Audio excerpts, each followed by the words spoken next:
أتأذن لي أن أدخل معك تحت الكسام؟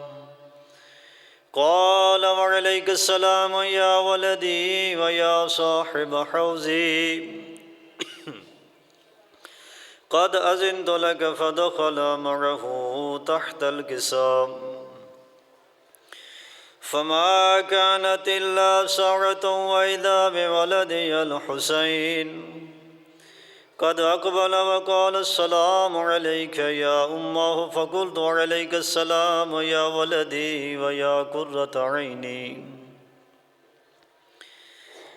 وثمرة فؤادي. فقال لي يا أمه إني أشم عندك رائحة طيبة كأنها رائحة جد رسول الله صلى الله عليه وآله. فقلت نعم إن جدك وأخاك تحت الكسام.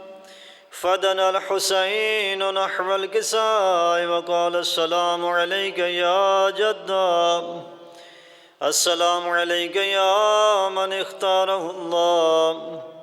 أتأذن لي أن أكون معكما تحت الكسام؟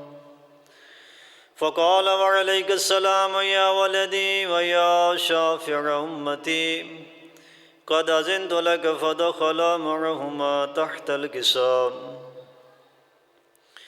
فأقبل عند ذلك أبو الحسن علي بن أبي طالب.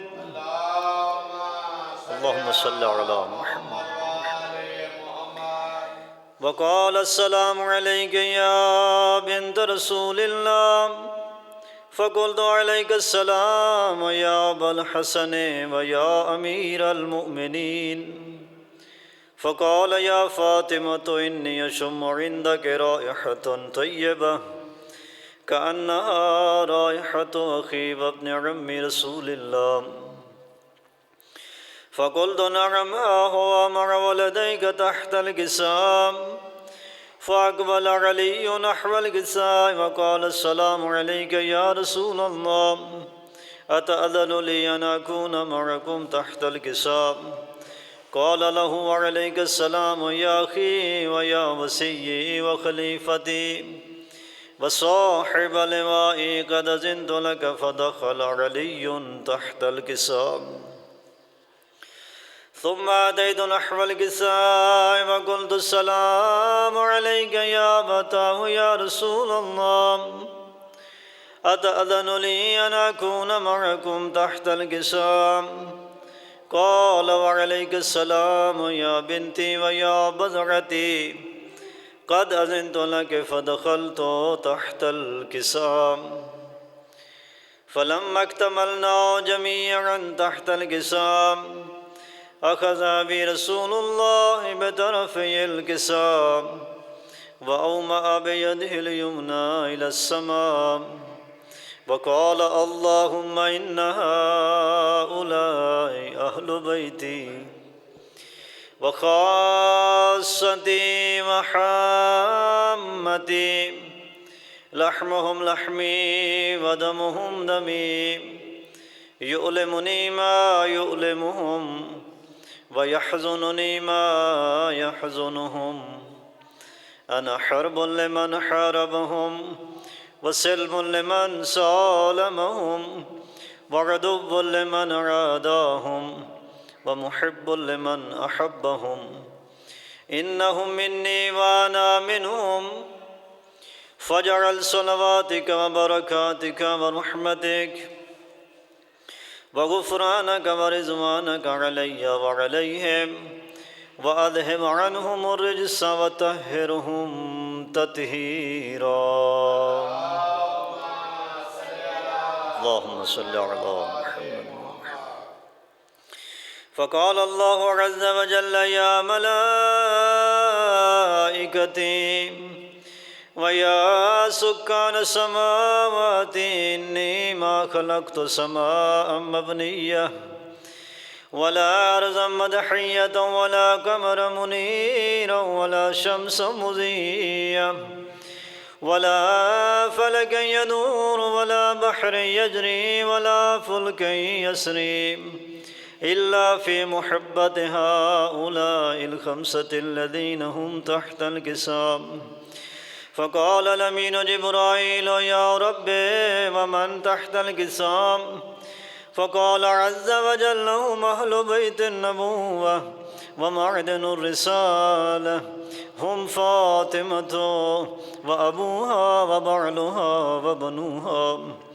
فقال جبرائيل: يا رب أتأذن لي أن أهبط إلى الأرض ليكون معهم سادسا؟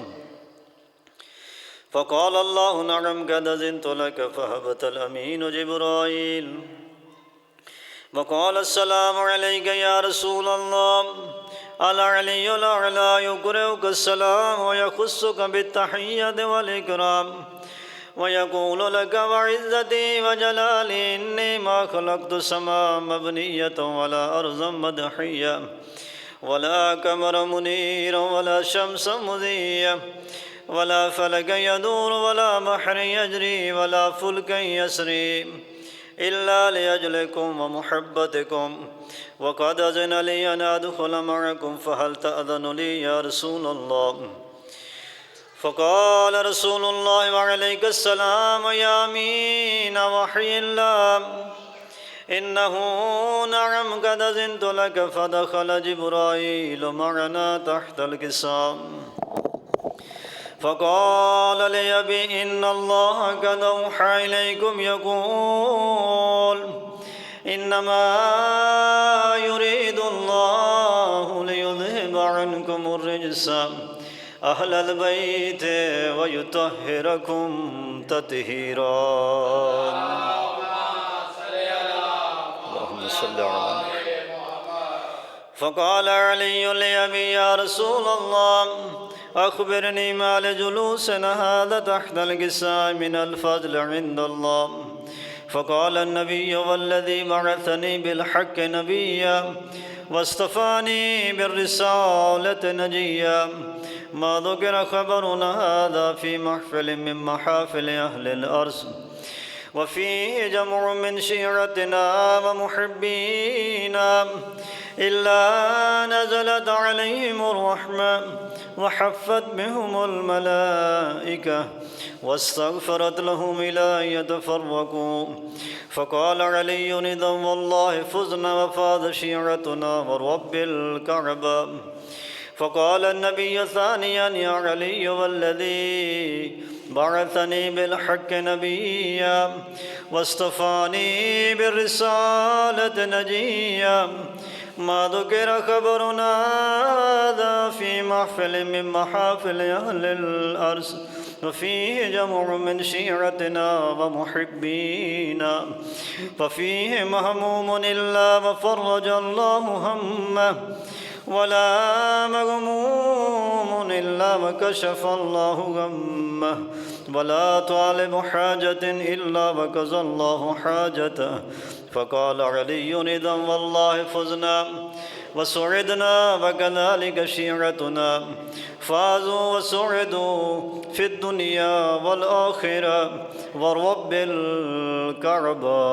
صلوات.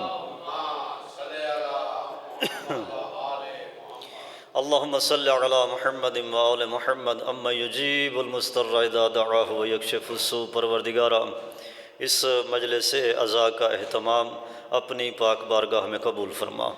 پروردگارا، جتنے ذاکرین یہاں پہ چل کے آئے، تشریف لائے، مومنین جو تشریف لائے، پروردگارا سب کا یہاں پر چل کر آنا اپنی پاک بارگاہ میں قبول فرما۔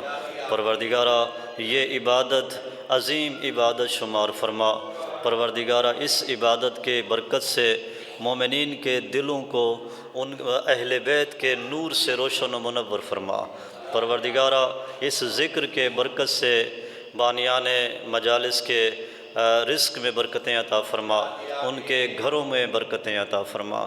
پروردگارہ، ذاکرین کے ذکر میں برکت عطا فرما، مومنین کے سننے میں برکت عطا فرما، اور مومنین کو اس پر عمل پیرا ہونے کی توفیق عطا فرما، دین اسلام کی ترویج فرما۔ پروردگارہ، ہم گناہگاروں کو دین اسلام کے لیے خدمت کرنے کی توفیق عطا فرما، और हम जैसे गुनहगारों की नौकरी अपनी पाक बारगाह में कबूल फरमा। अल्लाहुम्मा सल्लि अला मुहम्मद व आले मुहम्मद व अज्जल फ़रजहुम। मोमिनीन, मजलिस अज़ा शुरू हो चुकी है, तशरीफ़ ले आएँ, इमाम बारगाह में तशरीफ़ ले आएँ। हदीस किसा की तिलावत हो चुकी है, मजलिस अज़ा शुरू हो चुकी है। इमाम बारगाह में मेहरबानी फरमा के तशरीफ़ ले आएँ। एक सलवात बावाज़ बुलंद पढ़ लें।